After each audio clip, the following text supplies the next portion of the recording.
Welcome to another episode of Mike's Money Picks. Today on the podcast, we're going to be breaking down the Saturday, March 30th slate of college basketball DFS for the Elite Eight. That's right. Unfortunately, the NCAA Tournament is coming to a close. We are down to the round of 8. We've got 2 games here on this Saturday slate, and we're going to break them both down for you here. And we're going to pretty much tell you everything you can expect from both these games, and we're going to tell you who you need to be targeting or not targeting for your DraftKings and FanDuel lineups here on this Saturday slate. With it only being a 2-game slate, we are going to go into a little bit more detail on each game.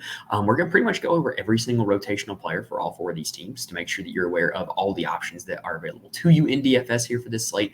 But it should be a little bit shorter still in the long run because it is only a 2-game slate compared to some of the massive 10 and 12 and 16 game slates that we've been dealing with this season. So this one is a little bit shorter, but it is a little bit bittersweet because it does signal the end of college basketball season being near. Now, we will be back for the Sunday slate as well. Still trying to figure out if I want to do a live stream for that one or not. So make sure you are subscribed on YouTube. Make sure you are following me on Twitter. I will keep you posted if we do end up doing a live stream for the Sunday slate. I just don't know how my Saturday night is going to pan out.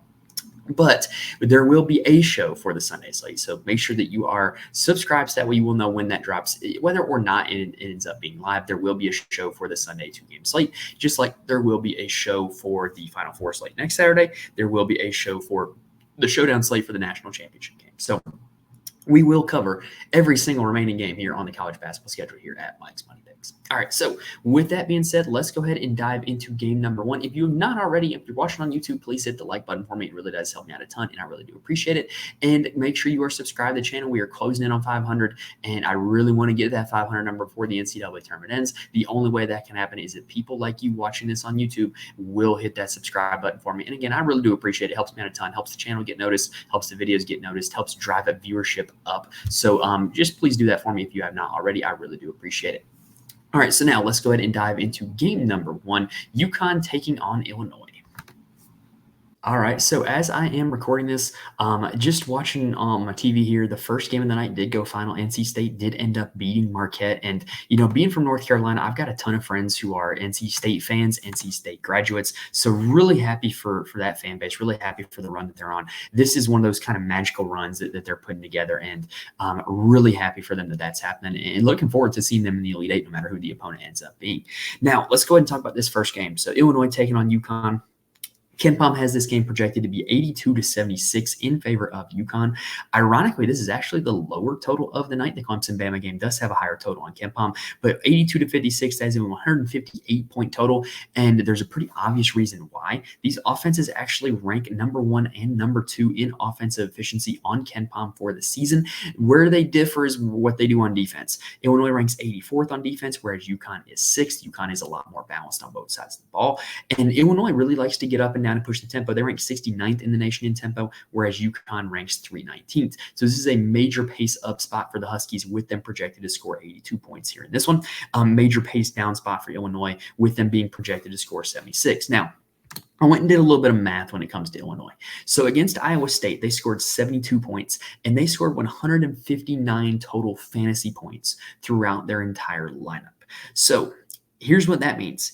Pretty much, if you're looking at this Yukon game and you're thinking that the score is going to be pretty similar for Illinois, given that they're going up against another slower team who does play great defense like they did against Iowa State. So if you think you're going to score in the ballpark of that 72, 75 points, you got to feel like they're going to get close to that 159 number, right? However, here's the downside. Iowa State tends to give up a lot more fantasy points than a team like Yukon because Iowa State gives up a very high assist rate. Iowa State gives up a lot of 3-point shots. So they tend to give up a little bit more fantasy points. So Yukon being, almost as good on defense, slowing the tempo down, you got to feel like Illinois, there's probably not going to be 150 fantasy points to go around here on this team. So when you start doing your projections, start doing the math, you got to kind of figure out, hey, where are those 150 fantasy points going to go? Who is going to be the one who scores them? And just kind of, figure it out, math it out that way, right?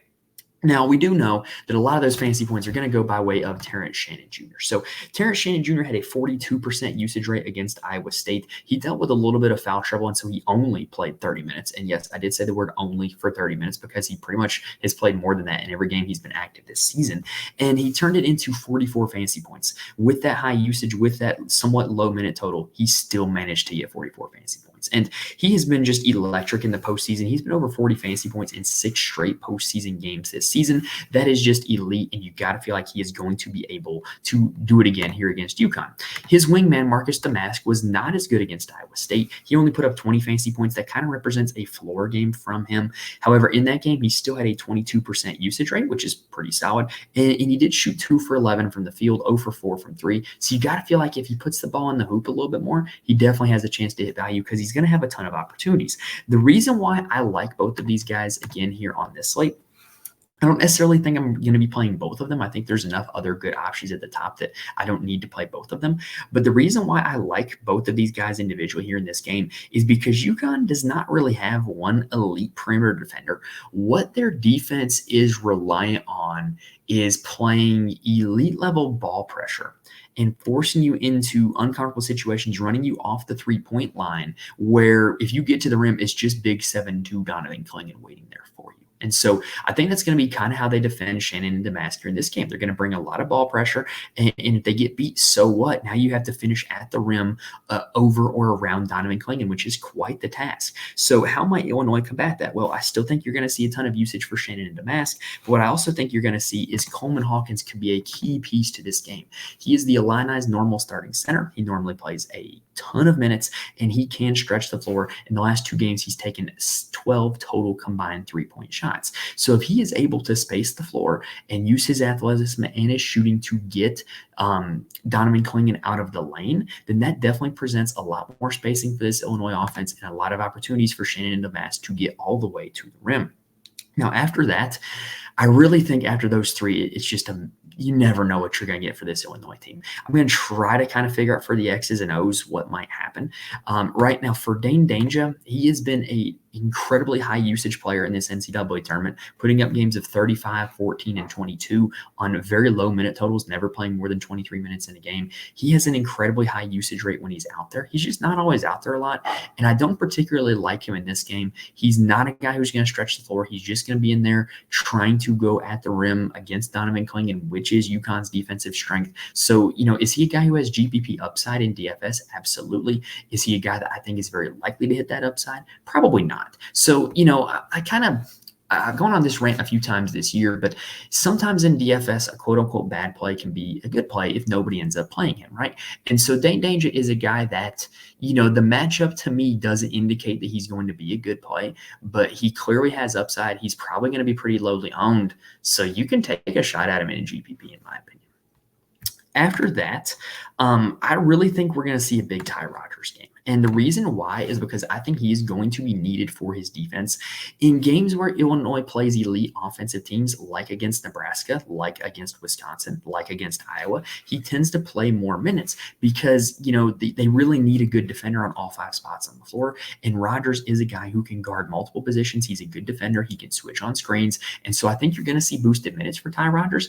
And what you've even seen some teams do against Illinois, Purdue did this strategy, is they will actually put their center on Ty Rodgers and just camp their center in the paint and dare Ty Rodgers to beat them by shooting 3-pointers. So could Yukon pull that strategy and give Ty Rodgers a ton of opportunity to shoot threes? It's definitely a possibility because he doesn't really want to shoot threes. In fact, if you look at it, he has not attempted a 3-point shot this calendar year.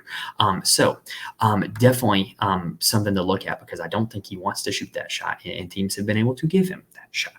Now, really, after that, Guerrier is going to start, but I don't really have a whole lot of confidence in him, given that he hasn't scored over 18 points in a postseason tournament game here this season. Not really a whole lot of confidence in him. Luke Goody is a sharpshooter that could get hot from behind the arc very quickly, but the downside is that he doesn't play a ton of minutes. He's a liability defensively. I just don't see them being able to give him a ton of minutes here in this game. And then Justin Harmon does play sparingly, but even with Terrence Shannon Jr. being in foul trouble against Iowa State, he still only saw 7 minutes. That's not a great sign. So I really don't think I'm really going to be getting to a whole lot of Illinois guys outside of the big 2, Shannon and Damask, playing one of them, playing Coleman Hawkins a little bit, and then playing Ty Rodgers a little bit. Now, on the Yukon side, this is an interesting one because, again, I think that there's a little bit of a chess match going on in this game. Yukon is a very balanced offensive team. In the game against San Diego State, 4 of their 5 starters were over a 20% usage rate. Tristan Newton, Donovan Clingan, Cam Spencer, and Stephon Castle. Now, this is also a big-time pace-up spot game for Yukon, with Illinois being, one of the top teams in the nation in tempo. And I went back and I dove in to the numbers, and Cam Spencer is actually the guy who benefits the most from pace-up games. Why? I don't know. But he's the guy that when the totals seem to get high, he seems to be going pretty good, right? 95-90, the game against St. John's had 40.5 fantasy points in that game. They got to 82 total points against San Diego State, 35 fantasy points for Cam Spencer. They scored 101 against DePaul. He got 32. Like when they score a lot of points on offense and this game gets going up and down, it seems to benefit Cam Spencer more than his baseline for whatever reason. Now, let's talk about how Illinois plays defense, though. So Illinois likes to switch everything on screens, and Yukon runs a lot of really good, really sound, really elaborate offensive sets in the half court. Hoop Vision 68 actually had a really good YouTube video on this a while back that broke some of these down, but they really run a lot of set offenses, and they have been given issues in the past by teams like Illinois. They're going to switch everything because it becomes a lot harder to get what you're looking for if a team is just switching on screens or switching on dribble handoffs. So what that has actually led to in games where teams do that, Tristan Newton has really done well. The number one game I can think of where a team switched everything against Yukon was the game back in December against Kansas, where Tristan Newton scored 31 and had 45 fantasy points. Believe it or not, in all 3 of Yukon's losses, and in many of their close games, Tristan Newton is the leading scorer. And so to me, if Illinois is going to switch everything and end up playing bigs on guards and the like, that really should benefit Tristan Newton, because he's going to end up with some favorable matchups and matchups that he can attack and be more of a scorer, even though we all know he has great peripheral stat opportunities, which he should also have plenty of in this game, with it being a pace-up game for Yukon. So in my opinion, Tristan Newton, one of the top plays on the slate. Donovan Clingan is also a guy who could take advantage of the switching on defense, just because he's 7'2", and Illinois' guys are not, especially if they switch a guard onto him. So I think he's a guy who could take advantage of that. Could we see him play enough minutes to get there? If this game ends up being a dogfight, I absolutely think so. You look at that Big East championship game against Marquette, where he played 31 minutes and put up 52 fantasy points. That's the kind of upside that he has if this game ends up being close and if they're able to punish the switches inside by using his size as a mismatch. We already talked about Cam Spencer. I don't think he's necessarily great in this switch everything situation, but he does have the pace up spot going for him. Alex Caravan, I don't think is great in this situation either. He's kind of been the left out starter here recently for Yukon. Hasn't hit 4x value. In the NCAA tournament, his last game of 4x value was 26 fantasy points against St. John's. He was the only starter without a 20% usage rate in their last game. So he's just nothing in the stats points to playing him, right? But, I'm going to kind of go back to this concept. It's a 2-game slate. And if nobody wants to play Alex Caravan, this is a guy who can get hot from behind the arc. This is a guy who, if he does get a guard caught on him, can take advantage of it, especially if Donovan Clingan were to get in foul trouble on the other end. So I definitely think the game theory points to Caravan being a better play than the actual statistics and trends and numbers do. Stephon Castle is about to be a lottery pick, and he's shown some upside, and it's another game where against a weaker defensive team in Illinois, if they choose to switch and give Yukon the matchups that they want, then Castle is a guy who can take advantage of that with his athleticism, as evidenced by 33 fantasy points against San Diego State. Definitely wouldn't mind going to Castle. Now, for the bench options, Hassan Diarra, Samson Johnson, and Jalen Stewart will play minutes for this team, and in terms of value punt plays, I think they're pretty solid ones, because they're in the game every time. They're going to play minutes. They're going to see a little bit of usage. Samson Johnson would be the one I would be interested in particular, because he would be the guy that if Clingan finds himself in foul trouble, or if Clingan gets worn out, he would play boosted minutes. So he would be my primary interest those bench options for that reason. DR is the guy who seems to benefit the most from blowouts. So if you think this game does turn into a Yukon blowout, Hassan Diarra would be the guy to play. But if I were to rank this Yukon side, I would probably have the starting 5, Newton 1, Clingan 2, Castle 3, Spencer 4, Caravan 5. That's just how I see it for what I think Illinois is going to do schematically, and for how I think Yukon is going to be able to attack. All right, so that does it for game number 1. So let's go ahead and take a quick little breather, and then let's break down game number 2. Now, before we get started with game number 2, I do want to mention there are a few places where you can get more information from me. First off, you can follow me on Twitter at Mike's Money Picks. Any updates for the show go out on there, and I'm more than happy to answer any kind of question that you might have for, just college basketball, DFS lineup building, start, sit, anything, prize picks, whatever. I'm more than happy to answer any questions that you have if you reach out to me on Twitter. And then also, I'm in the Fantasy Corner Discord. Link is in the description on YouTube as well as on the audio feed. Fantasy Corner Discord's got a lot of smart people who play DFS for a lot of different sports, and the college basketball chat has been one of the best ones in there this year. Had a ton of people won a lot of money playing college basketball DFS this year, and we're in there bouncing ideas off each other, talking lineups, talking strategy all day long. It's a great resource, and it's also a great community to be a part of if you just want more people to talk about DFS with. And it's not limited to only college basketball. MLB is popping now. Golf has some chatter. NBA. There's even some people doing UFL. Counter-Strike. We got it all covered in there. So if you play DFS, it's a great spot to be in. And then lastly, I do write an article to my Patreon for every college basketball DFS slate. Patreon.com/Mike's Money Picks is where you can find those. I profile all of my core plays as well as my lineup strategy and attack strategy for each slate. There's not a whole lot of people out there doing this for college basketball DFS. I can't just sit here and recommend that you can just instantly plug in the cores and win GPPs. It's not that easy, but I do think that you can get good, sound information from somebody who has done a ton of research and a ton of data and can help you get better at college basketball DFS. And if you're wondering, why would I pay for it now when college basketball DFS is about to end? We are going to have some NFL fantasy football content in the offseason, as well as some best ball content. And then, the golf content is going to continue weekly. And then before you know it, it'll be college football season and college basketball season all over again. So there will be, plenty of stuff in there for you if you choose to subscribe now. All right. So with that being said, let's go ahead now and talk about game number 2, which, believe it or not, is the higher projected scoring of the two games. I would not have necessarily thought that heading in, given the Yukon Illinois total, but this one is pretty up there. This is Clemson versus Alabama. KenPom has it projected to be 83-81 in favor of Alabama for a 164-point total. Now, this is a contrast in styles. Clemson currently ranks 257th in tempo, whereas Alabama ranks 10th. What's interesting is that the Grand Canyon game in the second round, which was one of the sloppiest exhibitions of basketball that I have ever watched in my entire life. And I say that as somebody who has coached middle school basketball. I've coached high school basketball. I've attended JV games. I have worked AAU tournaments. I have ran the scoreboard for AAU tournaments. I've watched a lot of basketball, and that Grand Canyon Alabama game was sloppy.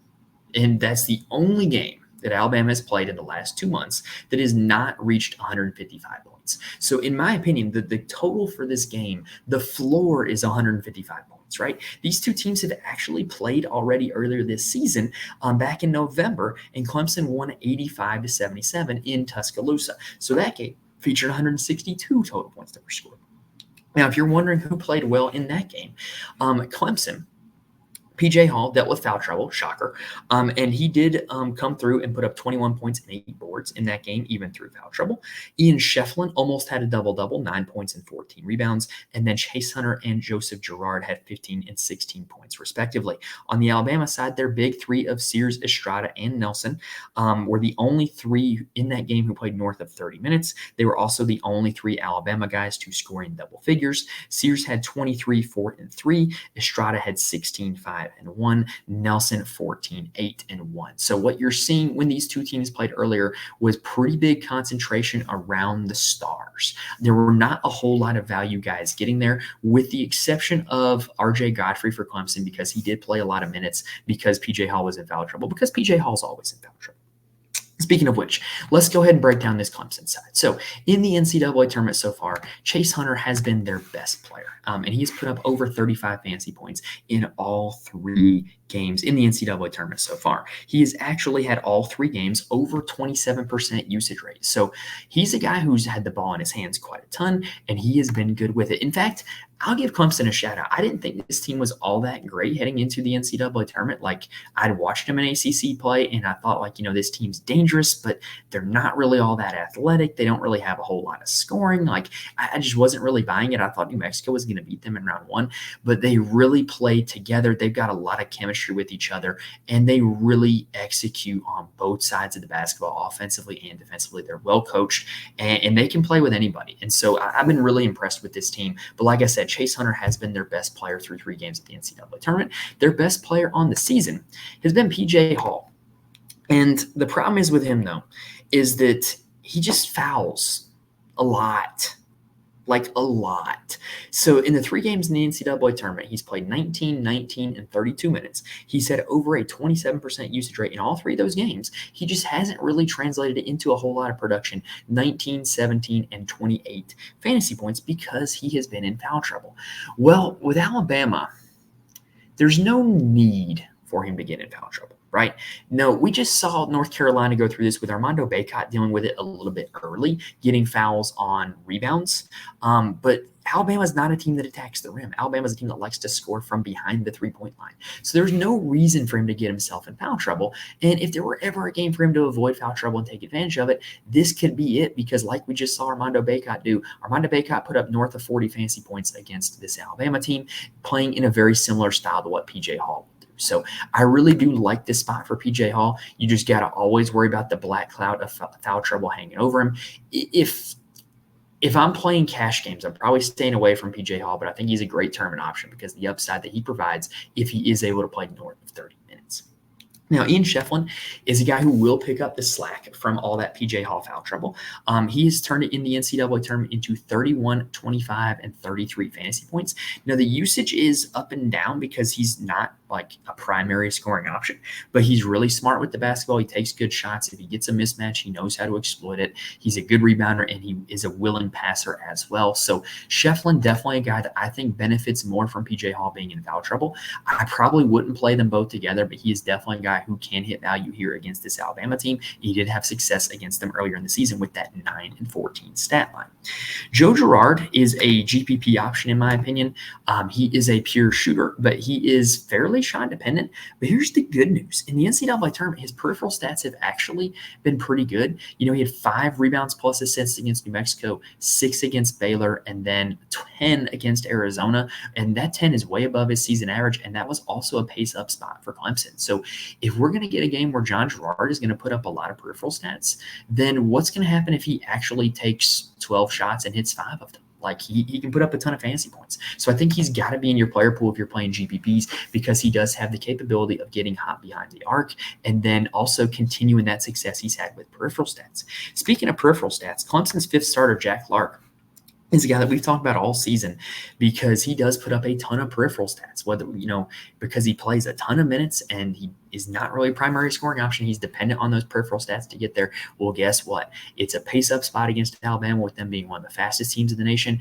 More possessions leads to more opportunities for peripheral stats. So Jack Clark, I do think, has a very good chance to return value here for this Clemson side here against Alabama.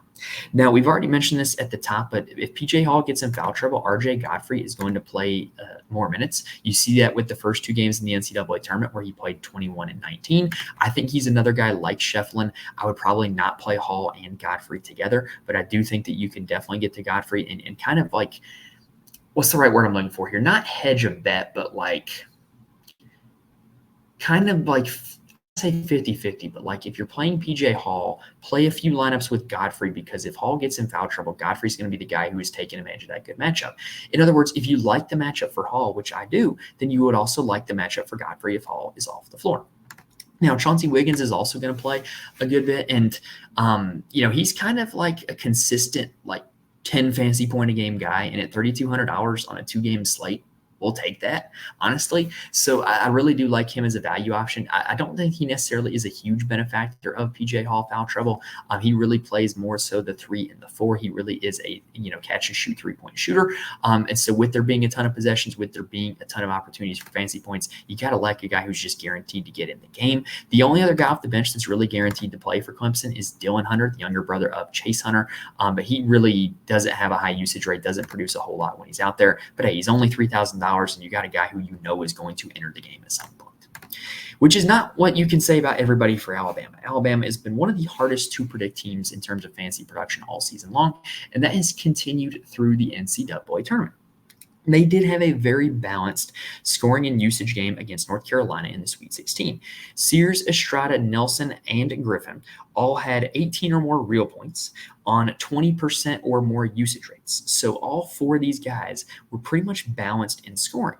And what that led to was not necessarily a floor game from Mark Sears, but not what we're used to seeing from Mark Sears, because Mark Sears is a guy who normally scores north of 20 points. He did not get to that against North Carolina. He also did not get the same peripheral stats that he normally gets against North Carolina. So what I'm really saying is, for Mark Sears to hit a lot of value here in this game, he really has to carry this offense, which he has done at times this season, which he kind of did the first time that these two teams played.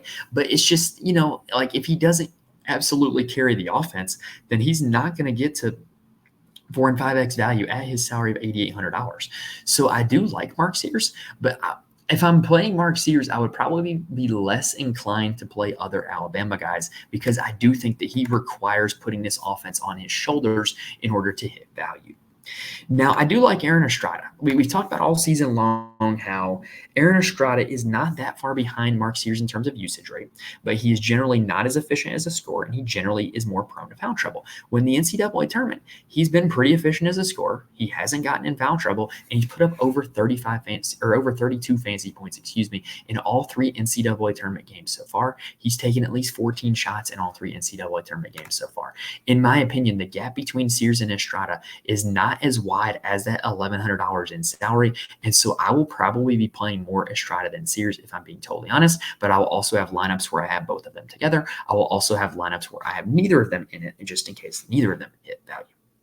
Now, Grant Nelson, got to talk about this guy. So he pretty much just really screwed over everybody in the first two games of the NCAA tournament, combining for 16 fantasy points in their first two games. And then against Carolina, he goes for 54 fantasy points, 24, 12, 5 blocks. And that's kind of what he does. This guy is supremely athletic, but he doesn't always show it. He is a good scorer, doesn't always show it. And he's just not always that aggressive. He can get in foul trouble. You never know what you're going to get from him. And if you look at his game log, it's more of the same of that. Now, that 54 points does represent his season high, but he has multiple games where he's put up 40 and then just the next 5 games not done squat. That's just what he does. And so am I willing to chase the 54? Heck yeah, because it's a 2-game slate, and this guy clearly has upside to score 54 fantasy points. Am I going to be reliant on it? No. I would not put him in 100% of your lineups, because there's a pretty good chance that he just absolutely just bombs, because he's done it before, but he also has had the upside to put up 50+ fantasy points. So he is the quintessential boomer bust guy that if you're playing GPPs in DFS, then he's got to make your player pool, because he does have that legitimate upside that not a whole lot of guys have. Another thing with Grant Nelson, I think he tends to excel when you look at the better matchups he's had. He tends to excel against bigs who are not very fleet of foot, who are not very athletic. Against Clemson, 34 fantasy points previously. Against North Carolina, Armando Bacot, not exactly the most lateral quickness, 54 fantasy points. Against Arkansas, Mekhi Mitchell, not exactly the most laterally quick, 43 fantasy points.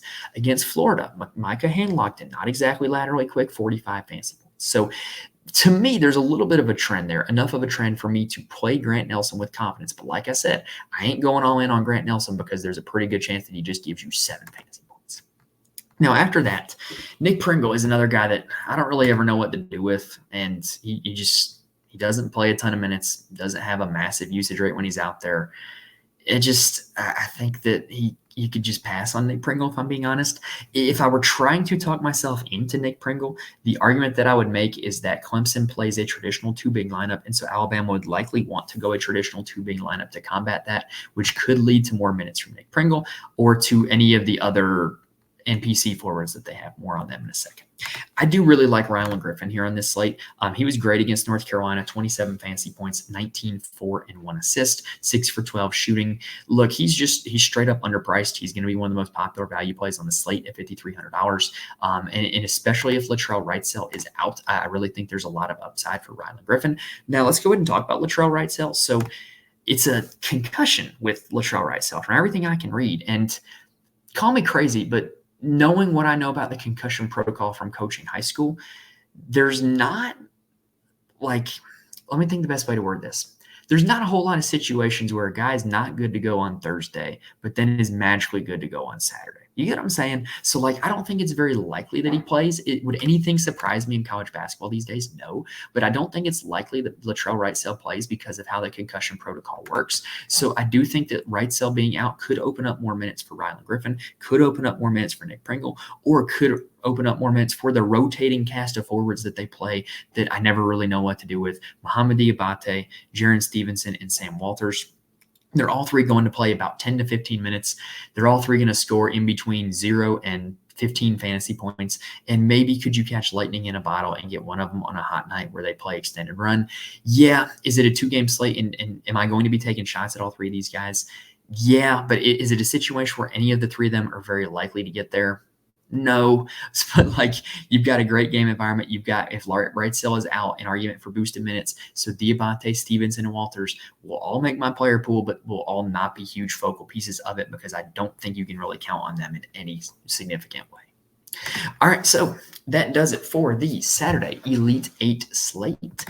We just broke down both games, kind of gave you what you can expect from a DFS perspective for both those games. If you like what you saw here on YouTube, please hit the like button. It really does help me out a ton, and I really do appreciate it. If you like what you heard on audio, please rate and review the podcast. It helps me out a ton. I promise those do not fall on deaf ears. On Spotify right now, if you search College Basketball DFS, we're the first podcast that shows up, and that's because you guys have rated and reviewed it and basically told Spotify, hey, this guy has something worth listening to. Excuse me.